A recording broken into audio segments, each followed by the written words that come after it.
Ang sabi ng Presidente, Pangulong Bongbong Marcos, hindi ako ang ano niyan, bakit ako maituturo ninyo? Ang totoo niyan, ako nga ang... Nagpasimula niyan Nagpasimula niyan eh. Pwede ba natin parinig yun? Ako ang nanguna para maimbestigahan yan. Ba, racket yan? Oo. Pinatigil ko nga. Kung racket yan, ba, kung kasama ako dyan, bakit ko ibubulgar? Meron ba tayong may video tayo? Kasi sinabi niya, nung nasa Canada siya. Ah, sige nga. Meron tayo. Pakinggan natin yung sinabi ng Pangulong Bongbong sa usapin na yan. Ibalikan lang natin, ano ba? Sige nga po. Yeah. Pag tumawa, no? At kung hindi ko sinabi yung sinabi ko sa SONA, wala tayong pinag-uusapan na ganito. I'm the one who exposed all of this. And I'm the only one that has started to do anything about this. Bakit ang mga nakaramba na Pangulo, may nakita ba kayong ginawang ganon? Meron ba silang kinulong? Meron ba silang finish na account? Meron ba silang mga investigasyon na ginawa? Wala. Sa akin lang. Tapos sasabihin, ako daw ang may kagagawan. Eh kung talagang racket ko yun, ba't ko sisirain yung racket ko? Di ba? That makes absolutely no sense. So, no, from the time that we formed the independent commission, sinabi ko, we'll just follow the evidence. And we'll continue to do that. So, yun. Ay na nga mga kababayan, hindi na talaga tinatabla ng hiya itong si Pangulong Marcos, mga kababayan. Sobrang kapal na mukha nito. Ano bang sinabi niya noon sa kanyang una?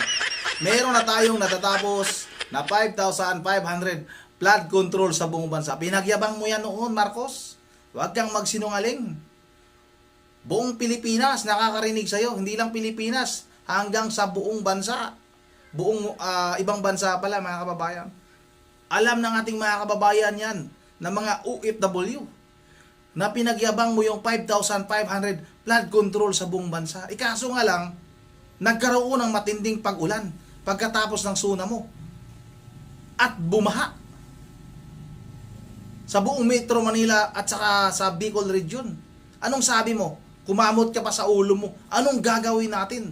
Dahil alam mo sa sarili mo na wala talagang flood control. Nabuking na mga kababayan, nabunyag na wala talagang flood control. Kaya inunahan niya ng mga kababayan. Katulad lang ng ganito ang nangyayari, mga kababayan. Nasa pagtitipon kayo, ilan kayong magkaibigan, ikaw yung umutot. Para hindi ka mapagbintangan, uunahan mo na ngayon. Sino yung umutot? Magtatanong ka ngayon.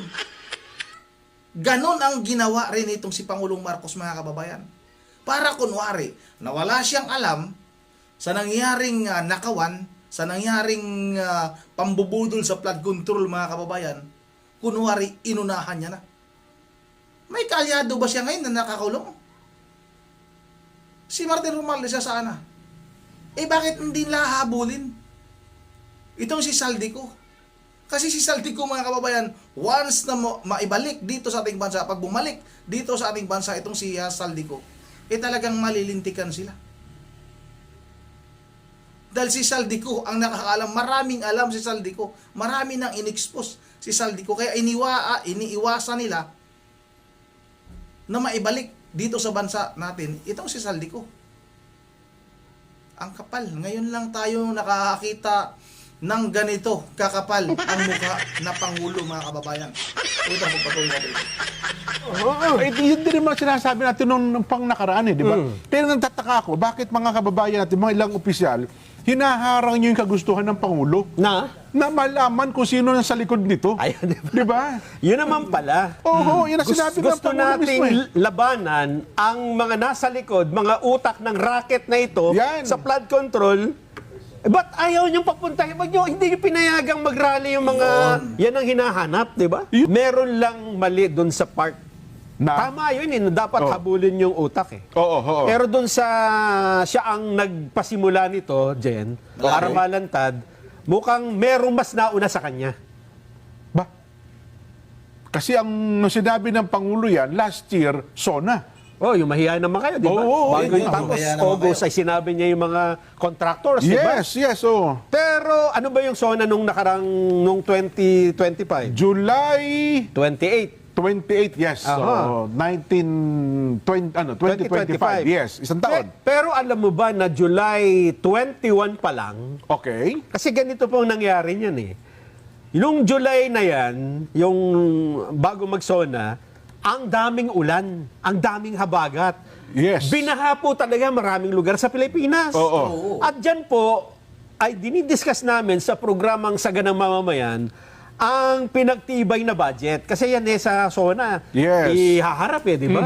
Susumiti sa SONA yan. Oh. At doon ay napansin namin na mas malaki pa, trilyon ang budget sa flood control, mas malaki pa kaysa sa Department of Agriculture. Yun yung sa kasaysayan ng budget ng Pilipinas ay may pinakamalaki, umabot ng trilyon. Yes. Ang budget po may kinalaman sa Flood control. Sa kabuuan ng DPWH. Oo, At ang pinaglagyan ay ang flood control. Pero nung mapansin nga ho namin na trilyon ang budget sa flood control sa 2025 national budget, tapos bumabaha, hinanap natin. Oh. Saan yung flood control project na ganyan kalaki ang pondo? Overwhelming lang.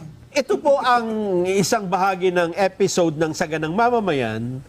Ito po ay umere July, kung hindi ako nagkakamali, July 21, 2025. Yes.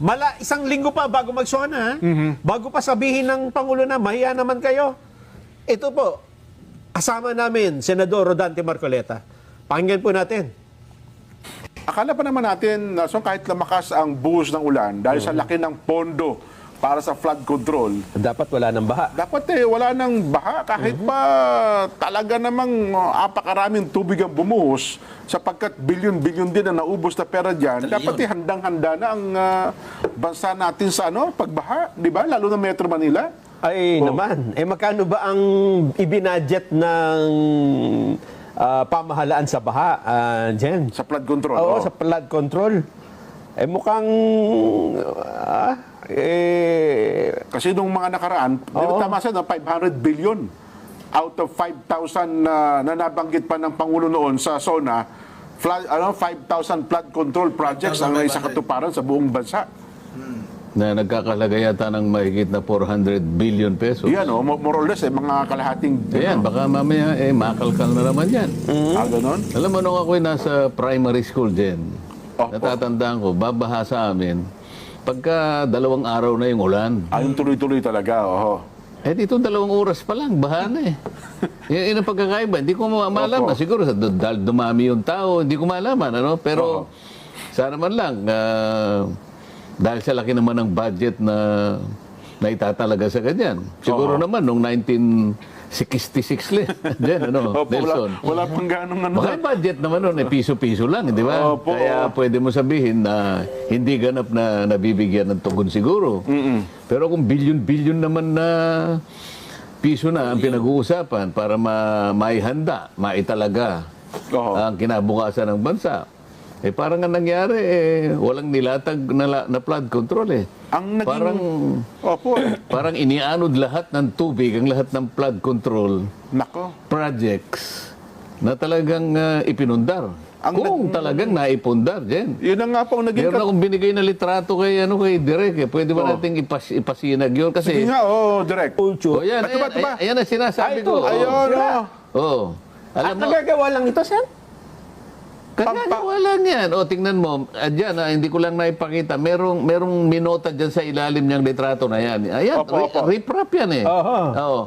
ilog ito sa kabila. Ilog yan. Para ngayon, hindi lalagpas ang tubig, di ba? Opo. Alam mo nakalagay na minota dyan sa litrato na yan? Opo.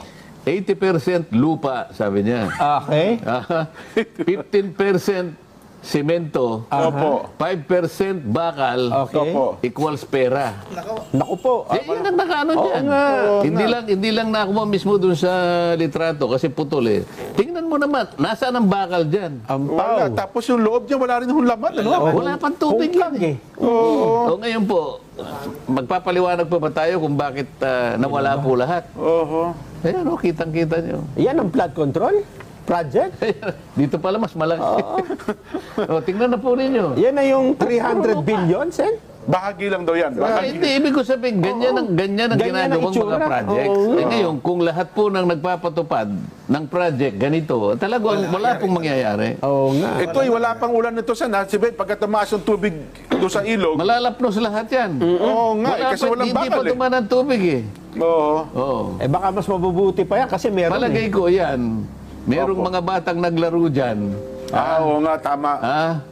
Eh siguro napagano na umupo sila siguro dyan. Bumagsak. Ilaglag. Oh, sana man lang walang nasaktan na bata riyan. Wala ng bata. Ang nakalagay na minota dyan, 80% lupa, Opo. 15% 15% semento, 5% bakal, equals pera. Pera. Malaking pera nga talaga yan. So yan. Aha. At yan, ay larawan yan, Sen, ng iba't ibang mga flood control projects sa iba't ibang Isa bahagi lamang ng sa bansa. naglalarawan, siguro isa sa representasyon Opo. nung 5,000 projects. Di ba? Eh, nagkopyahan sila kung paano gagawin. Eh. Ay, pero itong sinasabi ni Nelson, bukod pa ito doon sa 5,000 projects, di ba? Na pinaglaanan natin. Ito yung 2025 eh. Hindi Oh, ko alam eh, kung bago lang ito. Ito kasi 2024 ito. Ngayon, ang sinasabi mo, Bago pa ito. ang sinasabi mo 2025, Opo. pero yan halaga ang pinag-uusapan. Halaga. yan. Oho. Magkano? 300? 300 billion mahigit. Oh, eh kumpara mo sa ano yung kinumpara mo? Sa Department of Agriculture, 200 billion pa lang eh. Sa kabuuan na ng DPW, ng DA yun. Oh, buong Pilipinas na. Oho. Ay, mas malaki pa nga yung programa sa agrikultura. Sa education, kinumpara mo ba? Medyo malaki-laki yung sa education. Oo. Eh, kasi yun naman ang nasa batas eh. Kailangan malaki talaga yung education eh. Yun na nga. Pero mas malaki pa rin ang flood control kaysa sa Department of Health. Jen, pagkain at kalusugan, mas importante kung budget ang pag-uusapan, baha, flood control. Oho. Ay, nako. Anyway, magsisikip ang kalooban pala natin ngayon yan, ano ha? Eh, hindi, kaya kailangan natin pag-usapan niya kasi ang daming reklamo sa baha ngayon dyan eh. Oo. Di ba? At ang hanap nila, asan yung flood control? Bakit pala. flood lang, wala control? Budget allocations for 2025, Department of Agriculture, 200.19 billion. DOH, 277.99 billion. Dalawa ang ano Oh. eh. O yan, malinaw, di ba? July 21, 2025, hinahanap na po namin ang flood control project. Pinapakita na natin yung budget. Yes. Wala pa dyan yung mahiya naman kayo, di ba? Wala na, kasi 28 yun eh. Oo. July 28 yun. Ibig sabihin, bukod sa pagkatapos ng ulan, sino ang kauna-unahang nagsalita tungkol sa flood control project? Si Senador Rodante Marcoleta. Totoo yan. Ayun na nga. Yun, Kasi ang balita natin, Nelson, mukhang napilitan daw yata na banggitin niya sa 20, yung Sa SONA. Sa SONA. Kasi may usok na. Hinahanap na nga natin. Hinahanap di ba? na. Kasi kung itutuloy nyo po yung episode na yan, kinabukasan, Oo. pinahanap na ho namin sa lahat ng mga correspondent. Sabi natin, Nationwide. tingnan nyo, hanapin nyo nasan yung flood control. Oo. Eh, walang may report sa atin eh. Wala. Kasama pa dyan yung 5,000 rin na water impounding. impounding. Oo, oo. Ano, Impounding, catchment ata yun, basta water impounding. Nationwide, 5,000 din yun eh. Hinahanap din natin kung nasan yun. Yes, di ba? oo. Nakita natin mga timba di ba? O yun mga kababayan, alam na natin ngayon kung ano ang dahilan. Kung bakit talagang pilit nila na ipinakukulong si Senador Rodante Marcoleta. Ito yung dahilan mga kababayan. Kasi nga, yung unang nagbunyag ng flood control scandal na yan, yung saganang mamamayan. Sa pangunguna nga ni Senador Rodante Marcoleta. Kaya masakit sa kalooban nitong si Bangag na nabunyag yan mga kababayan. Asan yung flood control? Noon pa lang mga kababayan, nung pinagyabang niya yung 5,500 flood control sa buong bansa, hindi na tayo naniniwala noon. O mas tumibay pa yung paniniwala natin na wala talagang nagawang flood control dahil nga binaha ang buong Metro Manila, Bicol Region at iba't ibang lalawigan no ng ating bansa mga kababayan. Grabe, sobrang mambubudol itong administrasyong ito. Anong sabi ni Marcos? Siya lang ang nakagawa na may ipinakulong siya. May mga ipinipres siya ng mga asset. Siya lang talaga, mga kababayan. Siya lang nakagawa ng mga ganun. Na yung kumukontra sa kanyang administrasyon ay kanyang pinakukulong. Wala kang karapatang magsalita, wala kang karapatang magtanong, wala kang karapatang kumontra. Ganito ang administrasyon ni Marcos, mga kababayan. Napakawalang hiya. Yun na nga naman, dito lang muna, no? At yun na nga, mga kababayan, si Senador Dante Marcolita ngayon ay kasalukuyan nakakulong dahil nga inuusig ni Marcos, mga kababayan, dahil si Senador Dante Marcolita ang unang nagbunyag sa pagnanakaw, mga kababayan, ng administrasyong ito. Sa pinakakurakot na pamahalaan na ito. Ang flood control scandal, mga kababayan. Yun ang bakit na matatapos, ay mag-shoutout lang muna tayo. Shoutout tayo kay Ma'am Bergie Veraligius ng Apuliang Bulacan. Sa kanya mga apo, si Coco Dion Yuri at saka si Sagi.